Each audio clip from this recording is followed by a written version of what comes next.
ಎಲ್ರಿಗೂ ನಮಸ್ಕಾರ. ನಾನಿವತ್ತು ಅಳಸಂದಿ ಕಾಳಿಂದ ಬೋಂಡ ಮಾಡಿದ್ದೀನಿ. ಚಳಿಗಾಲದಲ್ಲಿ ತಿನ್ಲಿಕ್ಕೆ ಚೆನ್ನಾಗಿರುತ್ತೆ, ಹೆಲ್ತಿಯಾಗಿರುತ್ತೆ. ಇದು ಡೀಟೇಲ್ ವಿಡಿಯೋಗೆ ನನ್ನ ಯೂಟ್ಯೂಬ್ ಚಾನಲ್ಗೆ ಭೇಟಿ ಕೊಡಿ. 1 ಕಪ್ ಅಳಸಂದಿ ಕಾಳನ್ನು 6 ಗಂಟೆ ನೀರಿನಲ್ಲಿ ನೆನೆಸಿ ನೀರಿಂದ ತೆಗೆದು ಮಿಕ್ಸಿ ಜಾರಿಗೆ ಹಾಕಿ ನುಣ್ಣಗೆ ರುಬ್ಕೋಬೇಕು. ಸ್ವಲ್ಪನೇ ನೀರು ಹಾಕಬೇಕು, ಗಟ್ಟಿಯಾಗಿರಬೇಕು, ಜಾಸ್ತಿ ನೀರು ಹಾಕಬಾರ್ದು.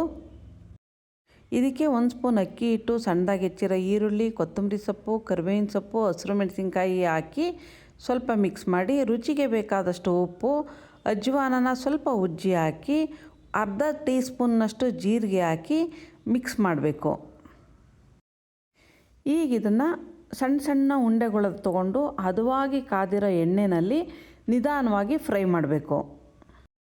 ಸಣ್ಣೂರಿನಲ್ಲೇ ಕರಿಬೇಕು, ಇಲ್ಲಾಂದರೆ ಮೇಲೆ ಕಪ್ಪಾಗಿ ಒಳಗಡೆ ಇನ್ನೂ ಬೆಂದಿರಲ್ಲ.